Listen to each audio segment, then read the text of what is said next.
క్యాన్సర్‌కి మందు గనుక్కున్నారు, షుగర్‌కి మందు గనుక్కున్నారు. ఇట్లాంటివన్నీ వస్తున్నాయి. ప్రాక్టికల్‌గా ఆచరణలో మన చేతికొచ్చేటప్పటికి సమయం తీసుకుంటా ఉంటుంది. బట్ ప్రయోగాలు సక్సెస్ అయినప్పుడు మాత్రమే ప్రొజెక్షన్ జరుగుతుంటుంది. ఆ తర్వాత ప్రయోగాలు గనక ఫర్దర్ ప్రొసీడింగ్‌లో విఫలమైతే ఆగిపోతుంటాయి. ఇప్పుడు బట్టతల మీదన జుట్టు మొలవడం లాంటిది అనేక మంది ఆయిల్లమ్మి డబ్బులు సంపాదించుకున్నోళ్ళున్నారు. లేపోతే ఇప్పుడు బట్టతల మీద జుట్టంటే అదేదో ప్లాంటేషన్ జేస్తున్నారు. చెట్లు ప్లాంట్ చేసినట్టుగా.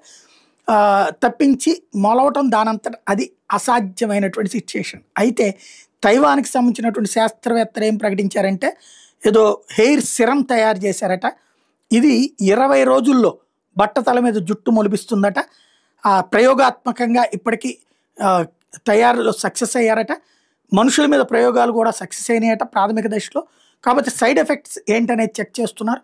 ఏమీ లేదనుకుంటే మార్కెట్‌లోకొస్తది.